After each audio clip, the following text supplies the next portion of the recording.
to go over the other four trig functions. We spent a bunch of time in our previous lesson making sure we understand how to find the sine and cosine of different angles.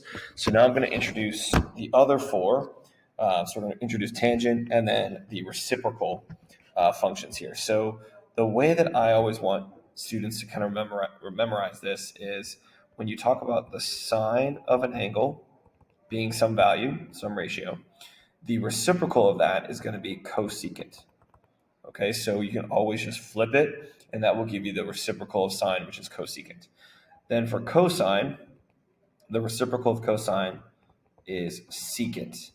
All right, and the way you want to memorize this is, like sine to cosecant, that's S and then C. Cosine to secant, that's C to S. So you should never be thinking that the reciprocals start with the same letter. And then tangent of our angle, all right, the reciprocal of tangent is cotangent. And most students get that one the quickest because it has the same part of the name in it, right? Tangent and cotangent. So really, you just want to memorize this right here. If you look at what they've written here, they're using this based on this ordered pair for the unit circle, which is fine. I can absolutely use that. I'll be using that from time to time to help me find them. But really, this is the key thing, making sure you understand which ones are reciprocals of the other. Okay, so let's look at doing an example here, trying to find sine, all six, cosine, tangent, secant, cosecant, cotangent. So let's write down sine, cosine, and tangent.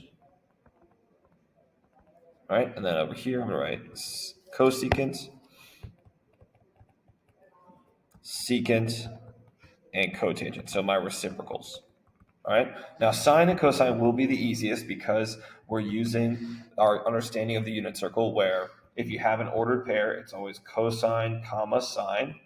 So in this case, the sine is going to be 1/2 and the cosine is going to be the opposite of the square root of 3 over 2. All right. Now, to find the tangent, all right, the way I always do tangent is what you should remember from, let me kind of show you with the right triangle here, right?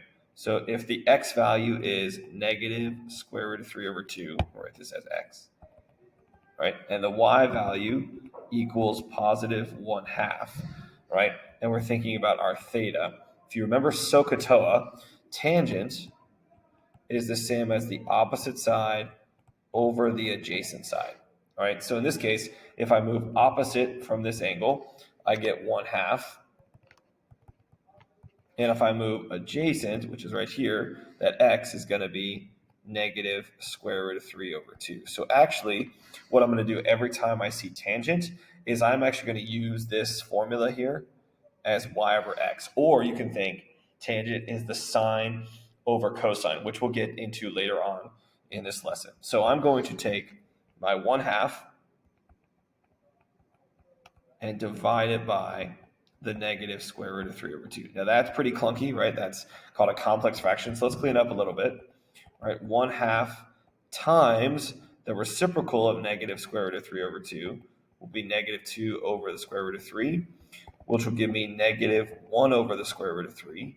And then if you rationalize the denominator, so times the square root of 3 over the square root of 3, you'll get your answer, which I know took a lot of math here, negative square root of 3 over 3.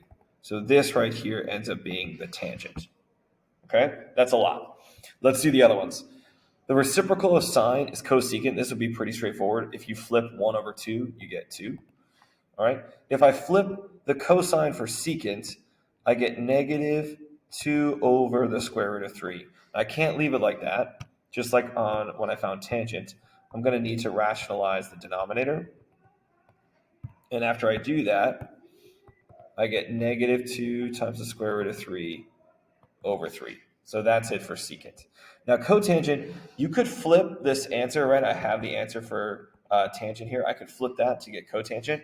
But actually, I'm just going to back up a little bit to this one before I rationalize the denominator and flip that. Because if I flip negative 1 over the square root of 3, that would be negative square root of 3 over 1, which is much simpler because then I don't need to worry about more rationalizing the denominator. So I know that took a little bit of work, but those are all 6 of the trig ratios, trig functions for this angle T.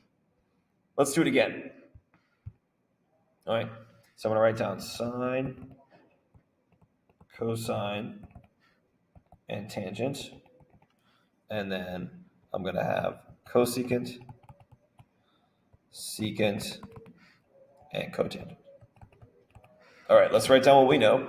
We know that when we have given to us as a unit circle, right, this x value is going to be our cosine, so the square root of 2 over 2. This y value is going to be our sine, so the opposite of square root of 2 over 2. Now for tangent, as I did on the previous one, right, tangent, I'm going to be doing this idea of y over x.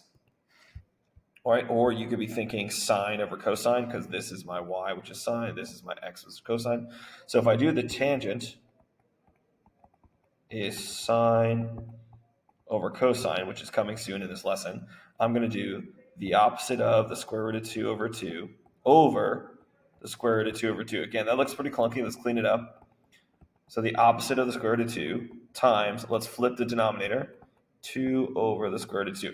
Square root of 2. And you should notice that everything crosses out, right? Everything's going to make 1 except for that negative sign. So the tangent will be negative 1. Now let's flip the sine and cosine. So I'm going to flip to get cosecant and secant. So I have the opposite of 2 over the square root of 2. Let's rationalize like we did previously. I'll zoom in.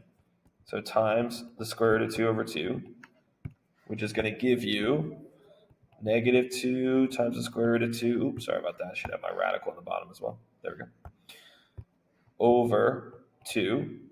And you'll see that the 2's that are not inside the radical cross out to get you the opposite of the square root of 2. So now I don't have to do that same work because I know when I flip 2 over the square root of 2 and rationalize it, I get the square root of 2.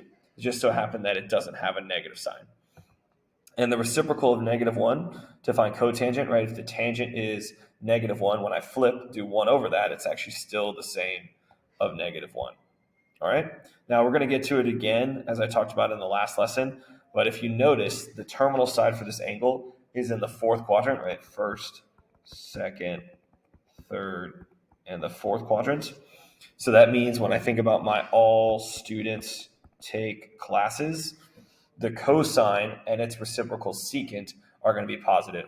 And if you look at all 6 of these answers, the only 2 that are positive are cosine and its reciprocal secant. So hopefully you'll start to see how this kind of everything kind of comes together, okay? All right, now, I told you guys that what I need you to memorize are going to be the sine, cosine, and tangent of these 3 angles. All right, this table has a lot more. It's got like a few quadrantals, right? 0 and pi over 2 are 90 degrees. All right, those are quadrantals, which I think you can memorize a different way.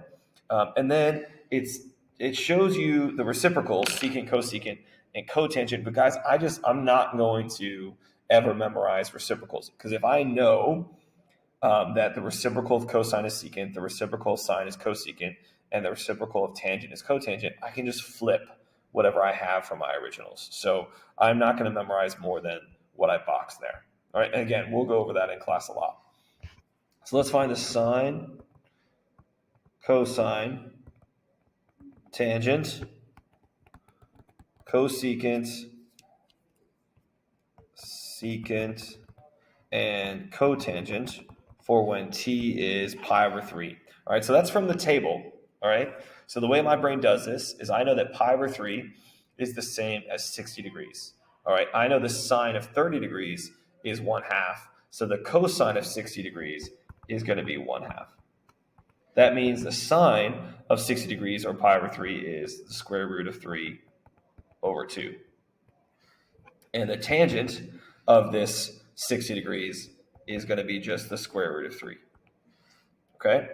The cosecant, let's flip it. So we're going to flip 2 over the square root of 3, rationalize like we did before. And you'll get to a place, guys, if you do this enough, that you can probably do this mentally, or you've just done it enough, you know what it's going to become. So it's up to you on how much work you want to show. But I'll keep showing my work as we are still kind of figuring this out. So that's 2 times the square root of 3 over 3. Let's flip 1/2. That just gives you 2.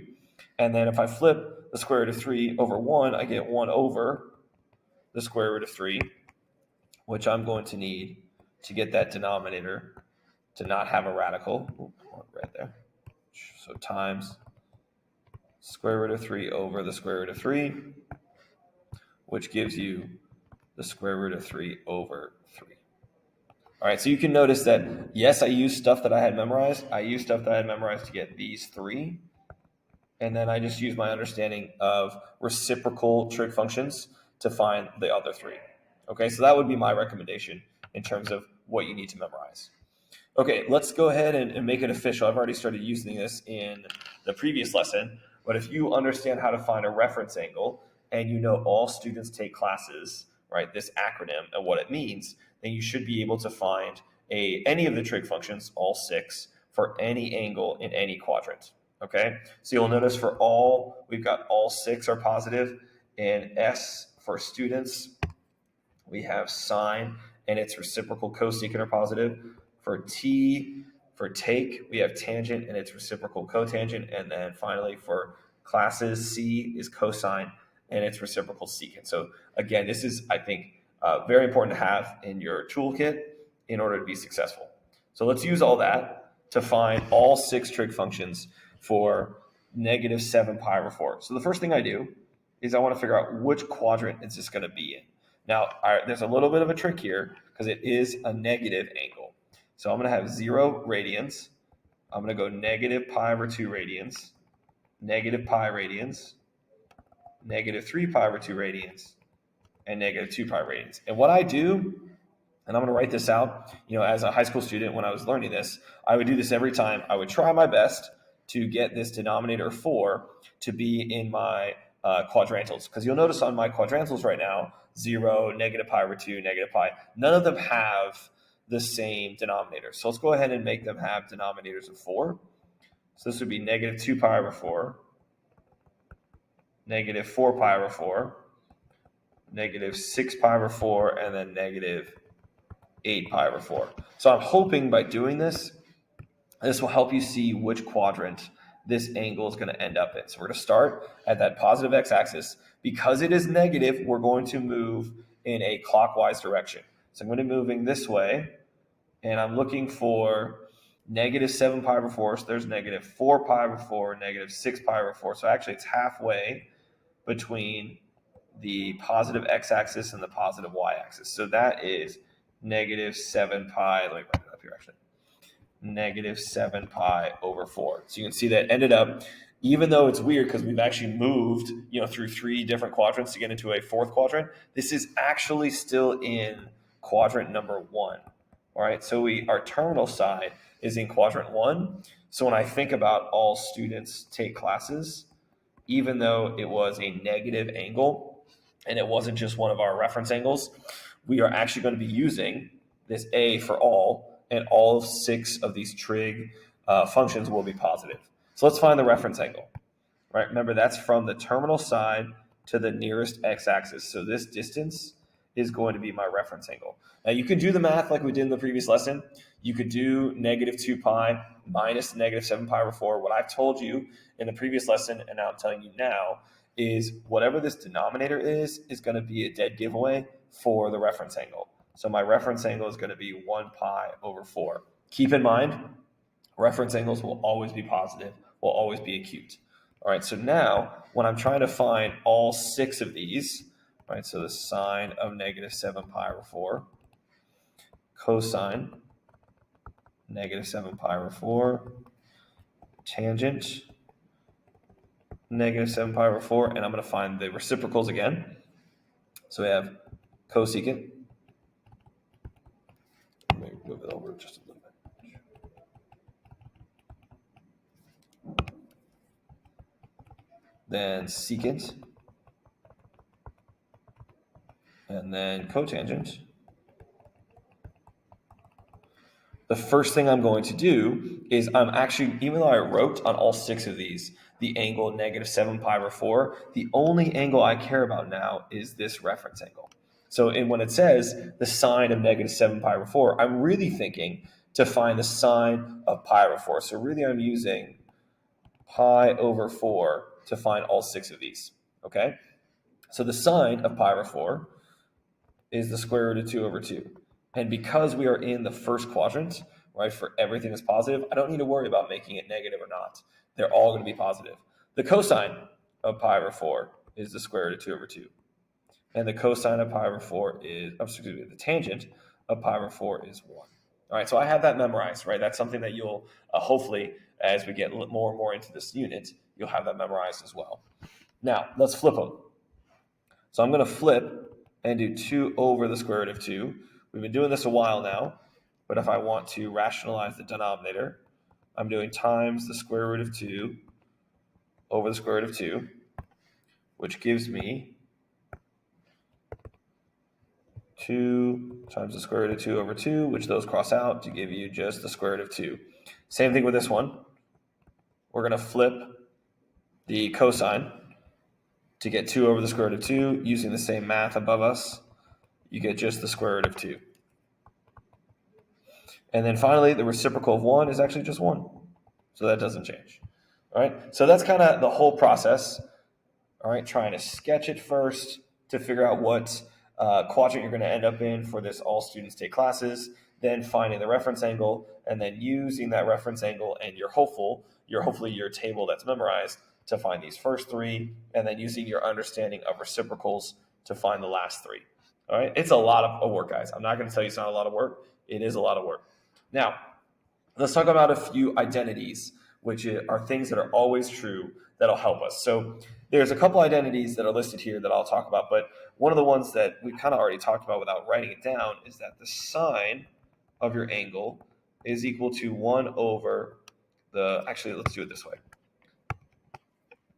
The cosecant of your angle is 1 over sine, right? That was our reciprocal. And so the secant of our angle is 1 over cosine. So those are written, and you could write down for all 6, right? Because you can switch it. You could also write down that the sine of angle T is equal 1 over cosine, 1 over cosecant. So it's just one of those things that it doesn't really matter like which one you memorize.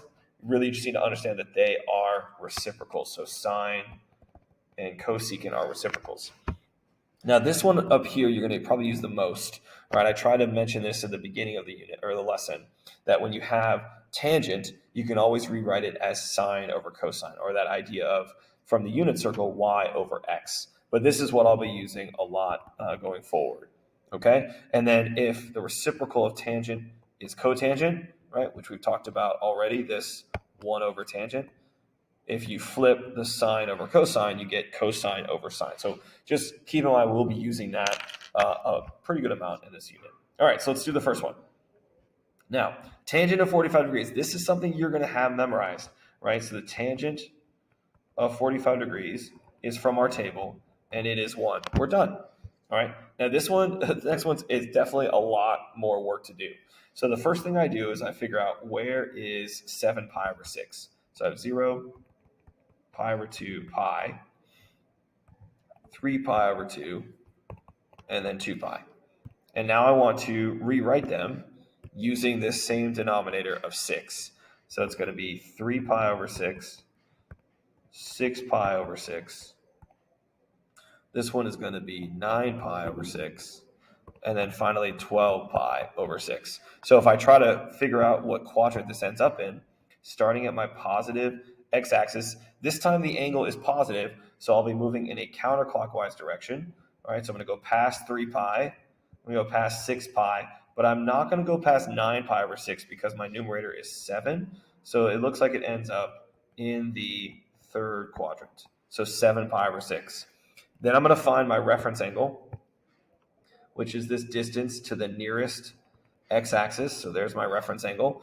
And I'm hoping you see you can either do the math and do 7 pi over 6 minus pi, which is the same as 6 pi over 6. Or, as I mentioned, just look at that denominator, and it will tell you the reference angle is pi over 6. So now, what I'm really trying to find is the cosecant of pi over 6. Now, cosecant is one of my reciprocals. So the way I do this is I actually find the reciprocal of cosecant, which is sine. So let's find the sine of pi over 6. Okay? Now, this is something you should have memorized. The sine of pi over 6 is from our table. That's the sine of 30 degrees, which is 1/2. Okay? Now, I know that my ultimately my answer is about cosecant, so I'm going to flip this. So the cosecant of 7 pi over 6. I'm going to flip 1/2 to get 2. Now, don't just think that you're done, because you always have to check. We haven't checked it yet. We always have to check all students take classes. And we ended up in this third quadrant where it's T for tangent and cotangent. So you have to ask yourself, am I evaluating tangent or cotangent? And the answer is no. I'm evaluating cosecant of an angle. So because it's not tangent or cotangent, my answer is going to be negative. So that's the whole process. All right, so -2. Let's do that same process for the secant of 5 pi over 6. Now I'm hopeful that because of the work we just did, we should be able to see where this one, I'll kind of show you my work for the previous one, where this one ends up. All right, if you think about that pi was 6 pi over 6, we're actually not getting past 6 pi over 6, right? It's 5 pi over 6. So we're going to be in the second quadrant. So this is 5 pi over 6. So our reference angle is that distance to pi. So there's our reference angle. And as I mentioned earlier, right, using that understanding of whatever the denominator is, let it lead you. All right, the denominator is 6, so my reference angle is pi over 6. All right, so kind of in that same vein of we just did, I'm going to be thinking about my angle being pi over 6. Okay, now I'm not going to find the secant of pi over 6. Right, I'm not going to find the secant of pi over 6. I'm going to be finding the reciprocal of that, and the reciprocal of secant is cosine. So let's find the cosine of pi over 6. The cosine of pi over 6 is something you'll have memorized. That's the cosine of 30 degrees. It's the square root of 3 over 2. Okay? So when I'm trying to find the secant of 5 pi over 6, I'm going to do the reciprocal of the square root of 3 over 2. So I'm going to have 2 over the square root of 3. Or excuse me, yes, the 2 over the square root of 3. Let's rationalize. All right, and so when I get my answer, again, I don't know yet if it's my answer, it might be. So 2 times the square root of 3 over 3. Now, don't forget that very last thing, always check it. All students take classes. What quadrant did we end up in? We ended up in the second quadrant where sine and its reciprocal cosecant are positive. So sine or cosecant. Are we doing sine or cosecant? No, we're doing secant, so the answer must be a negative. Gosh, that was awesome. Good job. Let's keep going. Now, these next two are going to be using those identities because we don't actually have a value for t. We don't know what it is.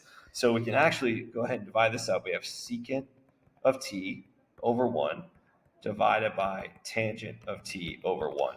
Let's go ahead and rewrite that as multiplying by the reciprocal. All right. Now, if I want to do the reciprocal secant is cosine. So this would be 1 over cosine. All right. And I already told you guys that I always think of tangent. I'll write it up here. The tangent of t, I always think about as sine over cosine. So in this case, I don't have tangent of t. I have 1 over that. So I'm going to flip this and do cosine over sine. And when I flip that and replace it, you'll notice that I can cross out my cosines right there diagonally. So this cosine and this cosine will make 1. So I'll have just 1 over the sine of t as my answer. But I don't want to leave it like that because do I know what the reciprocal of sine is? What is 1 over sine? That's the same as cosecant. So all of that work to get that that's actually the same as cosecant. Let's try this one over here. All right, kind of that same idea. I have tangent of t times cosine of t. So replacing tangent with sine of t over cosine of t times cosine of t over 1. This one's a little bit faster. You'll see the cosines will cross out, and so you're left with just the sine of t. All right, now, there's a couple of other identities I need you to memorize. The most important one, we haven't really used it yet, but we will use it later, is sine squared of your angle plus cosine squared of your angle equals 1. All right, so this is the most important, and they call it Pythagorean identity. That's the most important Pythagorean identity that you'll need to know. These other two are helpful, all right, to know them, but they're all kind of deviated from this most important one. So the ones I want you to memorize are 1 plus tangent squared of your angle equals secant squared of your angle. And you can also memorize 1 plus cotangent squared of your angle equals cosecant squared of your angle. They have it written here, but I always just memorize it in the same kind of form as the 1 plus tangent squared equals secant squared.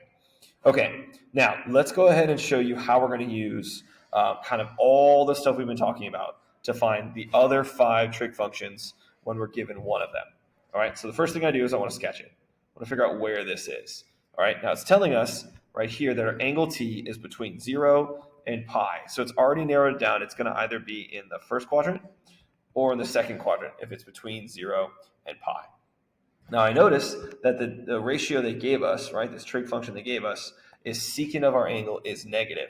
And I'm hoping you know at this point, if it's in the first quadrant, any trig function, sine, cosine, tangent, cosecant, secant, cotangent, they're all positive. So the fact that they gave us one that's negative means that this has to be in the second quadrant. So I'm going to draw my angle to go to the second quadrant. All right. Then I'm going to make my right triangle. All right. And think of this as theta. So if you think about your days in geometry where you had SOHCAHTOA, right? It's amazing how so much of this stuff can go back to your days as a 9th or 10th grader. All right. I'm looking at secant, which is the reciprocal of cosine. So what I'm going to do is I'm going to write down all 6. Do I have enough room? Yes. Okay. So let's write down sine, cosine, and tangent. And then cosecant, secant, and cotangent. All right, now they gave us one. They gave us secant, which is negative 17 over 8. All right, now you should know at this point that secant and cosine are reciprocals. So if I know secant, I can flip that fraction and get cosine. Now, if you remember from your days in geometry, cosine is adjacent over hypotenuse. All right, so adjacent over hypotenuse. So if here's my angle, let me zoom in. All right, the adjacent side is going to be here, and my hypotenuse, which I'll call R, but you call whatever you want. You can call it H for hypotenuse, I don't care. Just call it R. All right, it's going to be there. This will be my Y, or my opposite side. And my fraction for cosine is 8/17. Well, I mentioned this in the previous lesson, but your hypotenuse will never be negative. So this has to be 17, and this has to be negative 8. And since it's a right triangle, you should know that we can use the Pythagorean theorem to find our missing y value. So you have negative 8 squared plus y squared equals 17 squared. All right, you can go to decimals here. I know this negative 8 squared is 64. 17 squared is 289. When you subtract 289 minus 64, you get 225. Take the square root of 225, you get 15. Again, use the calculator to help you. Now I'm going to write 15, but take a moment and check, is this y value positive? And we are moving up, so yes, it is positive, but sometimes it won't be, guys. Sometimes it'll be negative. So now we can find the rest of them, right? Sine of our angle is going to be the opposite side, so opposite side over hypotenuse, which is 15/17. Let's flip that to find cosecant. So 17/15. We can find tangent. Tangent is opposite over adjacent. So that's going to be negative 15/8. And then if you flip that, you can find cotangent, negative 8/15. All right, now, one thing before I move on, all right, again, I know there's a lot going on here. This can be pretty tricky. What I want to make sure is just take a moment and think about your all students take classes. We're in the second quadrant where sine and its reciprocal cosecant are going to be positive. So if you notice, this first row for sine and cosecant are positive, but the remaining 4 are negative. So it's a good check to make sure you have the correct sign, S-I-G-N, in front of your ratios. All right, that's a lot there. Good job. We're almost done. 2 more, and then we'll be finished. All right, so this one here, find values for the 6 trig functions for angle t So I've got this right triangle, right, where we've got x equals -1/2 and y equals -√3 over 2. So let's write down our 6. So sine, do I have enough room? Yes. Cosine, tangent. And then the reciprocals, cosecant, secant, and cotangent. All right, let's write down the ones we were given. Because it's a unit circle, I notice that my y value is -√3 over 2. So there's my sine. Cosine is the x value, -1/2. I'm going to flip them to find my reciprocals. So -2 over the square root of 3. Let's rationalize. So times the square root of 3 over the square root of 3. Again, if at this point you already know, we've done this a couple of times. So -2 times the square root of 3 over 3 is that one. Let's flip cosine to find secant. That was pretty straightforward, -2. Now tangent is going to be sine over cosine, right? Like we've talked about in the identities. So I'm going to do -square root of 3 over 2 divided by -1/2. I know it's a negative divided by negative, so that will be a positive. So -square root of 3 over 2 times the reciprocal of 1/2, which is 2 over 1. Those cross out and give me, let me make it a positive. There we go. Now it's positive. And that's going to be the square root of 3. The reciprocal of that is going to be 1 over the square root of 3. Let's rationalize to get times the square root of 3 over the square root of 3. So this is going to be the square root of 3 over 3. And we're done. Now check all 6. Which quadrant are we in? We're in the third quadrant, where tangent and its reciprocal cotangent will be positive. Check your 6. Are the first 4, in this case, negative? Yes. And are the last 2 positive? Yes, they are. So just always check to make sure your signs are correct. All right, this last one. This last one is a quadrantal. All right, you'll notice that our angle is going all the way around and then stopping right here. All right, and there's our ordered pair. So when we write down our 6, I can do it here, I think. Sine, cosine, tangent, cosecant, secant, cotangent. Okay, so we know that using our understanding from the unit circle that sine is the y value, so -1. Cosine is the x value, so 0. When I do reciprocals here, guys, the reciprocal of -1 is actually going to be -1 as well. But the reciprocal of 0, right, 1 over 0 is actually undefined. So the secant will be undefined. Let's do tangent. Remember, tangent is the same as sine over cosine. So in this case, that'd be -1 over 0. That's an issue, right? So that's going to be undefined, just like secant. But for cotangent, if I flip it and get 0 over -1, that actually is just 0. So that's how I do quadrantals. All right, so that's it for this lesson. Good luck. Make sure to come see me if you have any questions.